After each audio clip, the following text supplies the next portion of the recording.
تلخ و شیرین زندگی و سختی های آن را چون سوهان بدان. با آن وجود خیش را صیقل داده شفاف و تابنده کن. مبادا سختی ها روح تو را سیاه و کدر کند. مبادا سختی ها دنیا را در نظرتان به دخمه تنگ و تاریک مبدل کند.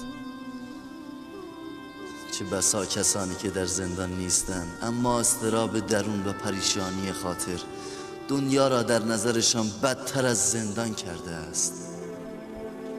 آرزوی خلاصی از زندان شیرین است، بعدم خلاصی تلخ. آرزوهای دنیای بیرون نیز این چنینند. آرزوها را هرچه دنبال کنید از شما می‌گریزند چون سایه و اگر از آن روی بگردانید به دنبالتان خواهند آمد. با سری که از موم ساخته شده در آفتاب راه نروید، چرا که ذوب شده آن را از دست می‌دهید. با جسم خاکی و فانی به دنبال آرزوهای دور و دراز نروید. عمر به پایان میرسد، جسم فانی میشود، اما شما به آرزوهای خود نمیرسید. بهار را پاییز زرد در پی است، بر تخت نشینی را عاقبت تخت نشینی به دنبال است. پس بهتر نیست این زندان تنگ و تاریک را پر از نور و روشنایی ببینید؟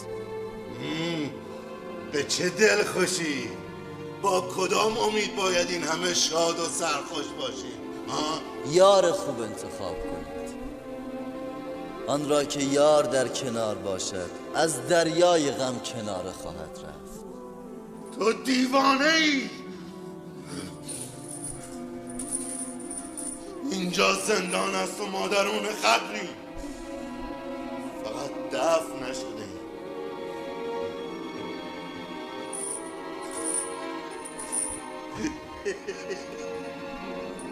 جمعیتی مرده را تو مژده یار و خبر خوش بوس و کنار میدهی.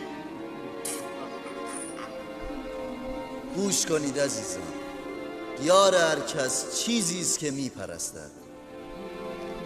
آن را که یار مرده میپرستد جز مویه و قبر و تدفین نصیبی نخواهد داشت.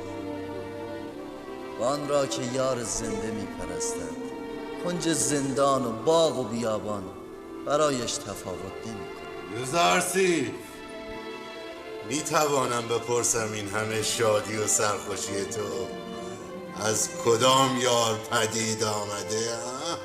از آن یار زنده و حاضر که همیشه در کنار من است و در همه حال مراقب و مددکار من. یوزارسیف یاران مرده ای از سنگ و چوب را نمی پرستند.